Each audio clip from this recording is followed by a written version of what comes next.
Hi! எல்லாரும் நல்லா இருக்கீங்கன்னு நெனைக்கிறேன். ஸோ, உங்க ஸ்கின்ல திரும்ப திரும்ப பிம்பிள் வருதா? அதுக்கு நீங்க தாங்க காரணம். நம்ம டீன் ஏஜ்ல பண்ற சின்ன சின்ன மிஸ்டேக்ஸ் தான் நம்மளோட ஸ்கின்னோட க்ளோவ வந்து கம்ப்ளீட்டா ஸ்பாயில் பண்ணிடுது. ஸோ, இனிமே இந்த 5 மிஸ்டேக் நீங்க பண்ணாதீங்க. கண்டிப்பா நீங்க ஆக்னில ஸ்ட்ரகிள் ஆயிட்டு இருந்தாலும், உங்களோட க்ளோயிங் ஸ்கின்க்கு வர முடியும்.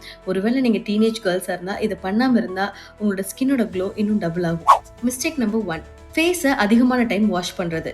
நீங்க 1 ஆர் 2 டைம் மட்டும் ஒரு நாளைக்கு வாஷ் பண்ணுங்க. 3 டைம், 4 டைம், 5 டைம்னு வாஷ் பண்றதுனால ஃபேஸ் ஆட்டோமேட்டிக்கா ட்ரை ஆயிடும். ஸோ அந்த ட்ரைனஸ போக வைக்கிறதுக்காக நேச்சுரலாவே ஸ்கின் வந்து சீபம் ப்ரொடியூஸ் பண்ணும். இதனால எக்ஸஸ் ஆயிலி ஆயிட்டு உங்களுக்கு அதிகமான பிம்பிள்ஸ் வரைக்கும் பாசிபிலிட்டிஸ் இருக்கு. ஸோ அதிகமான முறை ஃபேஸ் வாஷ் பண்ணாதீங்க. 1 or 2 times per day. Mistake number 2 scrub use பண்றது. வால்நட் ஸ்க்ரப் மாதிரி ரொம்ப ஸ்ட்ராங்கான ஸ்க்ரப் யூஸ் பண்றதுனால உங்க ஸ்கின்ல மைக்ரோ கட் ஏற்படும்.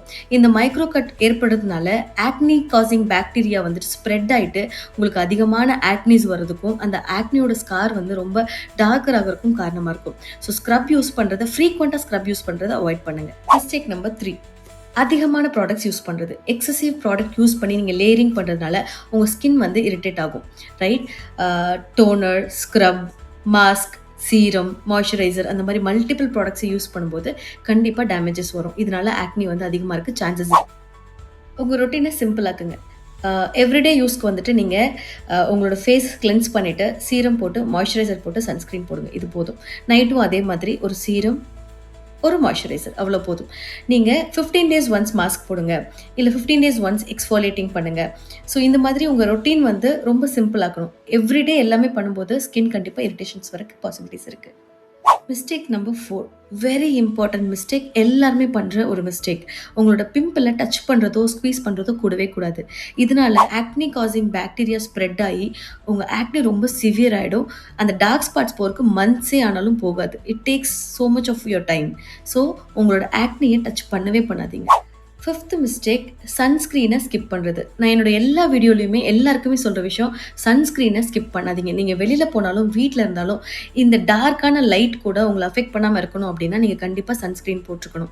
ரைட்? SPF 30 இருக்க யூவி ஜெல் தான் நான் யூஸ் பண்ணுறேன். அது என்னோட எல்லா வீடியோலையும் எல்லாருக்கும் சொல்லிட்டே வந்துட்டுருக்கேன். ப்ளீஸ் சன்ஸ்க்ரீனை ஸ்கிப் பண்ணாதீங்க. அதுவும் உங்களோட டீனில் வர ஆக்னி ஸ்கார்ஸ் பெர்மனெண்ட்டாக அப்படியே செட்டில் ஆகிடும் ஸ்கின்ல. ஸோ நீங்கள் சன்ஸ்க்ரீனை போட ஆரம்பிச்சிங்கன்னா தான் உங்களோட ஆக்னி ஸ்கார்ஸ் உங்கள் ஸ்கின்ல செட்டில் ஆகாமல் அப்படியே ஃபேட் ஆக ஆரம்பிக்கும். நான் இப்போ சொன்ன இந்த 5 மிஸ்டேக்கும் எந்த ஏஜ் குரூப்பில் இருந்தாலும் கண்டிப்பாக பண்ணாதீங்க. நான் ஏன் எஸ்பெஷலி ஃபார் டீனேஜர்ஸ்ன்னு சொன்னேன்னா, அந்த ஏஜில் நமக்கு தெரிஞ்சிருந்தா இப்போ நம்ம வந்து கஷ்டப்பட்டுட்டு இருக்க மாட்டோம். ஸோ இப்போ இருக்க யங் ஜென்ரேஷனுக்கு தெரியணுங்கிறதுக்காக நான் டீனேஜர்ஸை ஸ்பெசிஃபிக்காக மென்ஷன் பண்ணி சொன்னேன். அவங்களும் இதை வந்து தெரிஞ்சுக்கணும் அப்படிங்கிறதுக்காக. எந்த ஏஜில் இருந்தாலும் இப்போவும் தப்பு இல்லை. உங்களோட ஸ்கின் கேர் ரொட்டீனை சேஞ்ச் பண்ணுங்கள். கண்டிப்பாக உங்களாலையும் க்ளோ ஸ்கின்க்கு வர முடியும். உங்களுக்கு இதுக்கப்புறம் என்ன மாதிரி வீடியோ வேணுங்கிறத கமெண்ட்டில் சொல்லுங்கள். ஸ்கின் கேர் ரொட்டீன் பற்றின எந்த டவுட்ஸ் இருந்தாலும் கமெண்ட்டில் கேளுங்க. நான் கண்டிப்பாக ரிப்ளை பண்ணுங்க. இந்த வீடியோ பார்த்த எல்லாருக்குமே இது யூஸ்ஃபுல்லா இருக்கும்னு நினைக்கிறேன். வீடியோ சேவ் பண்ணிட்டு உங்க ஃப்ரெண்ட்ஸ் கூட ஷேர் பண்ணுங்க. See you on next video. Bye. உங்களுக்கு வேற ஏதாவது ஸ்கின் கேர் பத்தின டவுட்ஸ் இருந்துச்சுன்னா என்கிட்ட கமெண்ட்ல கேளுங்க. நான் கண்டிப்பா சொல்றேன். Okay, bye.